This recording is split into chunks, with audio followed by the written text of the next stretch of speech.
كان يا مكان وما يحلى الكلام إلا بذكر النبي عليه الصلاة والسلام. في يوم من الأيام خرجت الأميرة الجميلة زي عادتها تتمشى في حديقة القصر، وهي ماشية فضلت تلعب بالكورة الذهبية الجميلة، ترمي الكورة على الأرض، الكورة تتنطط وترجع تاني تمسكها الأميرة بإيديها. بس فجأة الكورة نطت نطة عالية، نزلت بعدها في المية. تجري الأميرة على البحيرة تبص على الكورة، يمكن عايمة على وش المية. الكورة اختفت في المية، يمين شمال تبص الأميرة مش لاقية الكورة. قعدت الأميرة على الصخر اللي جنب البحيرة وفضلت تعيط زعلانة على الكورة الجميلة اللي ضاعت منها. فجأة خرج ضفدع أخضر من المية وقعد جنب الأميرة الجميلة على الصخرة وسألها: يا ترى بتعيطي ليه؟ الأميرة اتخضت، الأميرة اترعبت. ايه ده؟ ضفدع بيتكلم؟ يا سلام سلم، بس فيها ايه لما رد عليه؟ بصت الأميرة للضفدع وقالت له: أنا بعيط علشان الكورة الذهبية الجميلة اللي بحبها ضاعت مني في المية.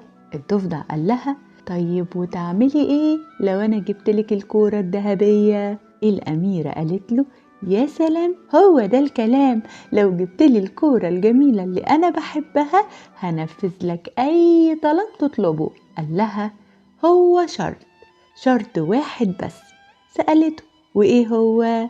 قال لها: تاخديني معاكي جوه القصر، عايش وياكي واكل من أكلك وأنام في المكان اللي بتنامي فيه لمدة 3 أيام. الأميرة من غير ما تفكر في الكلام وافقت على طول. وإيه يعني؟ فيها إيه؟ ماشي موافقة.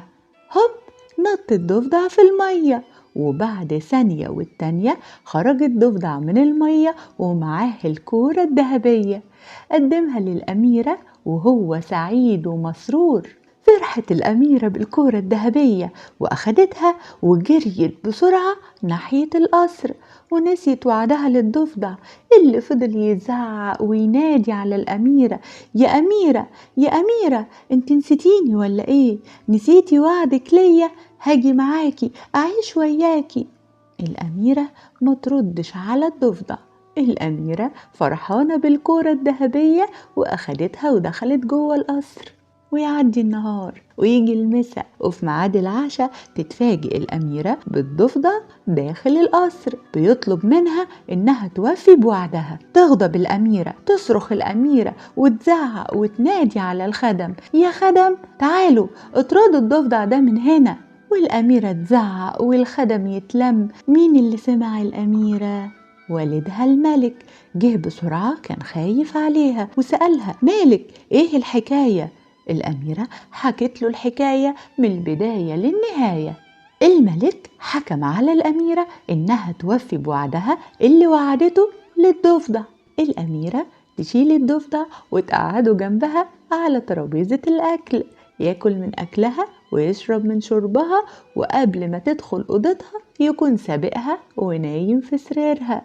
ما هو سواء برضاها أو غصب عنها، والدها الملك حكم عليها إن هي تنفذ وعدها. وأول ما يطلع النهار يصحى الضفدع بكل همة ونشاط، وهوب ينط من السرير لحد الشباك، ومن الشباك هوب للبحيرة اللي كان عايش فيها. فرحت الأميرة وافتكرت إنها خلاص اتخلصت من الضفدع. ويعدي النهار ويجي المساء، وفي ميعاد العشاء الأميرة تلاقي الضفدع داخل وجاي للقصر علشان يقعد جنبها، ياكل من أكلها ويشرب من شربها، وأول ما ياكل ويشبع يسبقها ويجري وينط هوب على السرير. والأميرة غصب عنها أو برضاها هتنفذ وعدها، يعني هتنفذ وعدها. وأول ما يطلع النهار يصحى الضفدع بكل همة ونشاط، وهوب ينط الضفدع للشباك، ومن الشباك هوب للبحيرة. ويعدي النهار ويجي المساء، وفي ميعاد العشاء يدخل الضفدع وياكل من أكل الأميرة ويشرب من شربها ويسبقها ويدخل أوضتها وينام في سريرها. والأميرة غصب عنها أو برضاها والدها الملك حكم عليها هتنفذ وعدها، وهي هانت.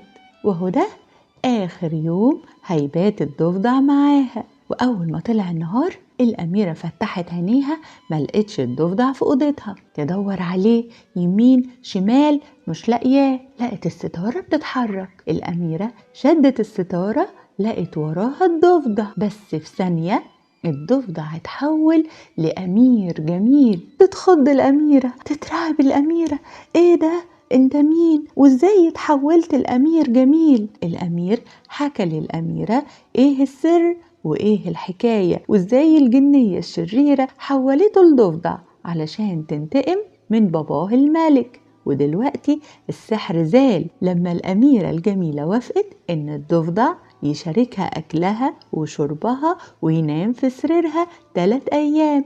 الأمير الجميل قال لها اعذريني، سامحيني إن كنت ضايقتك.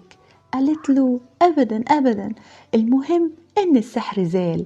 قال لها الحمد لله، بس أنا عايزة أعترف لك بحاجة، أنا حبيتك ودلوقتي عاوز أطلب إيديكي من والدك الملك. ها إيه رأيك؟ تبتسم الأميرة وتبص للأرض وتقول للأمير الرأي رأي والدي، روح اسأله. وبسرعة يجري الأمير على الملك يحكي له الحكاية اللي ليها العجب.